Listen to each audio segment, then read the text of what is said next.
మహాగణాధిపతయే నమః. ఓం గురుభ్యో నమః. ఓం శ్రీమాత్రే నమః. పరమేశ్వర స్వరూపమైనటువంటి జ్యోతిష, వాస్తు మరియు ఇతర అనేకమైనటువంటి శాస్త్రములను మనకు అందించినటువంటి మహర్షులకి నమస్కారం. హయగ్రీవ హయగ్రీవ హయగ్రీవేతి యోపదేత్తస్స నిస్సరతే వాణి జహ్నుకన్యా ప్రవాహవత్. అరుణాం కరుణాతరంగితాక్షీం ధృతపాశాంకుశ పుష్పబాణ చాపాం అనిమాదిభిరావృతాం మయూకై అహమిత్యేవ విభావయే భవానీం. శ్రీమాత్రే నమః.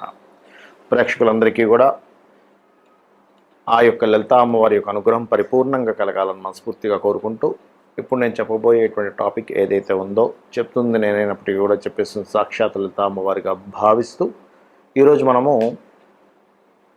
ప్రతి లగ్నం వారు, లగ్నం తెలిసిన వారు లగ్నం నుంచి చూసుకోండి, లగ్నం తెలియనటువంటి వారు రాశి నుంచి చూసుకోండి.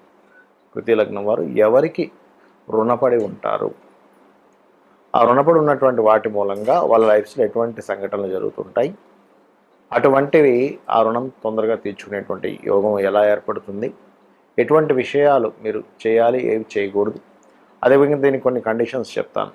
అది ఆఖరిలో మీరు వీడియో ఆఖరి వరకు చూస్తే కనుక కండిషన్స్ కూడా వస్తాయి. సో ఇప్పుడు మనం ఒక్కొక్క లగ్నం నుంచి మనం మొదలు పెడదాం.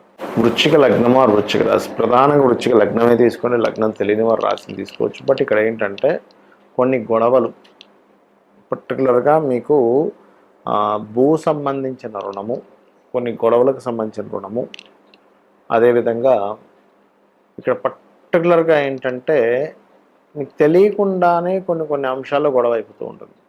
ఇదేమిటంటే చిన్న చిన్న విషయాలకి నాకు గొడవ అయిపోతుంది ఏంటి అంటే, మీరు పర్టికులర్గా పాస్ట్ లైఫ్లో కొంతమందితో గొడవ సంబంధంగా మీరు జరిగే మీ లైఫ్లో, పాస్ట్ లైఫ్లో.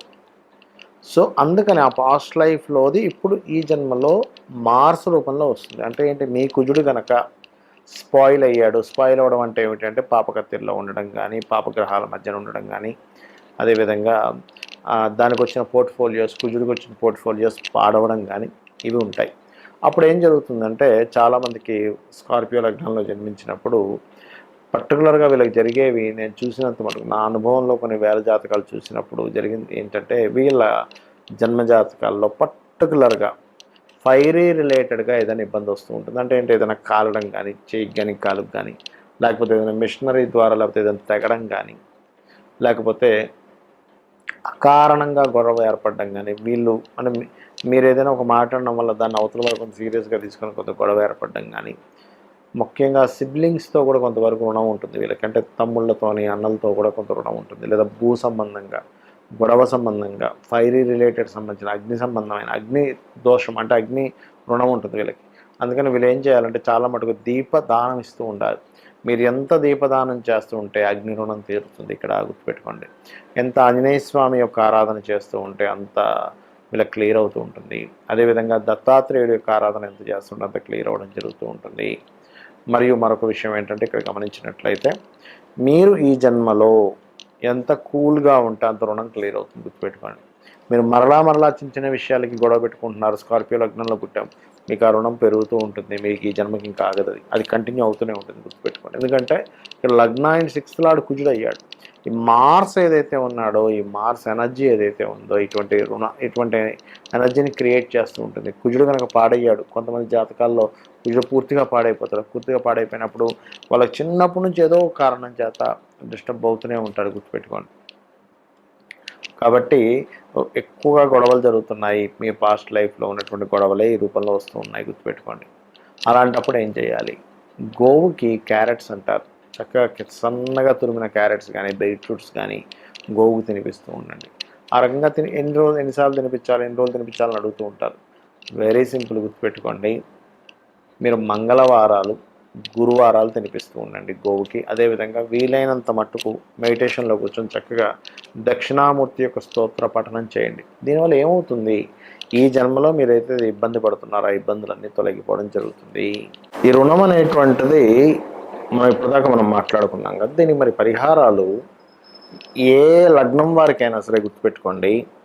పరిహారం అనేటువంటిది ఏదైతే ఉందో అది మీరు పాయింట్ నెంబర్ 1 రెగ్యులర్గా చేసుకోవాలి. ఏదో ఒకసారి చేశానండి, ఒకసారి చేశాను నాకు తీరిపోదా అంటే తీరదు అది రుణం. ఎందుకంటే మీకు పూర్వజన్మల్లో చేసినటువంటి కర్మ మూలంగానే మీ చుట్టూనే బంధువర్గం రూపంలోని, ఫ్రెండ్స్ రూపంలోని, శిష్యుల రూపంలోని, గురువుల రూపంలోని, భార్య, భర్త, పిల్లలు, ఇంటి పక్కింటి వాళ్ళ రూపంలోని, ఎదురింటి వాళ్ళ రూపంలోని, మీ బాస్ రూపంలోని, మీ యొక్క కొలిక్ రూపంలోనే వస్తూ ఉంటుంది ఆ కర్మ అనేటువంటిది.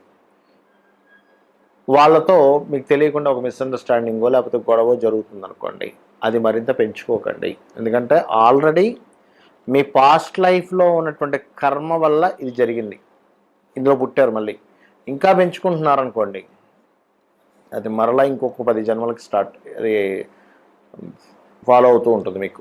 అంటే ఇంకో 10 జన్మల వరకు మళ్ళీ మీరు దాని రుణం తీర్చుకునే పని మీద మళ్ళీ అక్కడ ఫైట్ చేసారు మళ్ళీ. అలా ఏంటంటే ఒక్క దగ్గర కాకుండా, ఎందుకంటే దీనికే మనకి చూడండి, మనకి మహాభారతాలు లాంటి వాటిల్లో చూపిస్తూ ఉంటారు మనకి,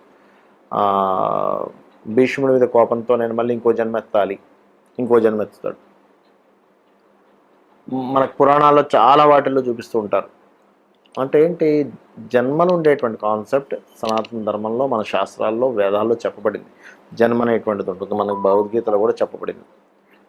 మనం దేన్నైతే ఎక్కువగా థింక్ చేస్తుంటామో, అది శత్రు రూపంలో కావచ్చు, మంచిది కావచ్చు, ఆ వ్యక్తికి ఆ జన్మ రావడం జరుగుతుంది.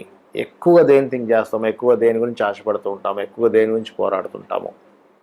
కాబట్టి ఇప్పుడు మనం చెప్పుకున్నటువంటి కాన్సెప్ట్ ఏదైతే ఉందో, ఈ రుణానికి సంబంధించిన కాన్సెప్ట్ ఏదైతే ఉందో, ఇది క్లియర్ అవ్వాలి అంటే ఇప్పుడు నేను మీ రాశిపరంగా ఏదైతే రెమెడీ చెప్పానో దాన్ని మీరు ఎంత చేస్తే అంత రుణం క్లియర్ అవుతుంటుంది. అందులో ప్రధానంగా గోవులకి ఏదైతే తినిపించాలని చెప్తుంటానో అది గోవులకు తినిపించడము.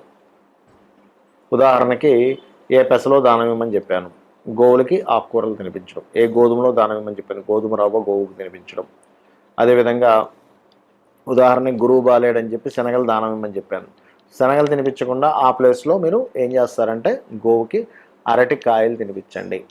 ఒక్కోసారి శని ద్వారా వస్తుంది రుణం, అంటే శని గ్రహం ద్వారా రుణం వస్తుంది. అలాంటప్పుడు తెల్ల నువ్వులు దానం ఇవ్వమని చెప్తాను, కానీ గోవుకి నువ్వులు తినిపించకూడదు. అలాంటి సందర్భంలో మీరు చేయవలసింది ఏమిటి అంటే గోవుకి బెల్లము తినిపించాలి. ఆ రకంగా పదార్థం అన్నీ కూడా గోవులకు తినిపించకూడదు.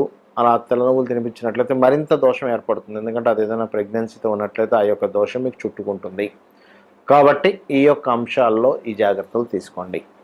అదేవిధంగా తండ్రి రూపంలోనో, కొడుకు రూపంలోనో, కూతురు రూపంలోనో వస్తుందని చెప్పానండి మీకు కర్మ.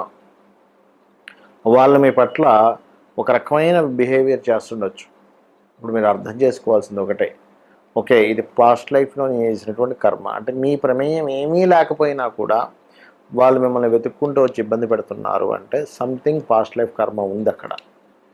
అదేవిధంగా దాన్ని తగ్గించుకునేటువంటి మార్గం మాత్రం మూడు మార్గాలు చెప్పారు జ్యోతిష్ శాస్త్రంలో. ఒకటి సూర్యభగవానుడి యొక్క ఆరాధన, లేదా మీ పంచమాధిపతిని ఆరాధించడము, లేదు రెండవది లలితా సహస్రనామాలు లేదా విష్ణు సహస్రనామాలు, ముఖ్యంగా లలితా అమ్మవారి యొక్క ఆరాధన నిత్యము చేయడం ద్వారా రుణం క్లియర్ అవుతుంది. అది కూడా మెడిటేషన్లో మీరు శ్వాస మీద ధ్యాస పెట్టి ఒక నామం, ఒక లలితా సహస్రనామాలు అవుతూ ఉన్నాయి. ఓం శ్రీమాత శ్రీ మహారాజ్ని శ్రీమత్ సింహాసనేశ్వరి అయినప్పుడు శ్వాస తీసుకుంటూ ఈ భాగంలోకి మీరు తీసుకుంటున్నట్టుగా భావిస్తూ ఉండాలి, మళ్ళీ కిందకి వెళ్తున్నట్టుగా భావిస్తూ ఉండాలి. అప్పుడు ఏమవుతుందంటే మీ కర్మలు తొలగుతాయి. షట్చక్రాలు ఎప్పుడైతే యాక్టివేషన్ అవుతాయి కర్మలు తొలగుతాయి. అదేవిధంగా మీకు దగ్గరలో ఆలయం కానీ ఏదైనా ఉత్సవాలు కానీ జరిగేటప్పుడు మీ వంతు సహాయం, ధన సహాయం కాదు నేను అనేది, మీ వంతు మీకు చేతనైనంత ఏదైనా అక్కడికి ఒళ్ళు వంచి ఏదైనా పని చేయడం, అక్కడ ఏదైనా క్లీన్ చేయడం లాంటివి చేస్తే కూడా మీ పూర్వజన్మ కర్మలు తొలగుతాయి. కర్మ తొలగితేనే మీ యొక్క రుణం తీరుతుంది. ఇది గుర్తుపెట్టుకోండి. రెగ్యులర్గా అమ్మవారి చాంటింగ్ చేయండి, ఆనందదాయకంగా ఉండండి. అమ్మవారి యొక్క అనుగ్రహం మీకు పరిపూర్ణంగా కలగాలని మనస్ఫూర్తిగా కోరుకుంటూ శ్రీమాత్రే నమః.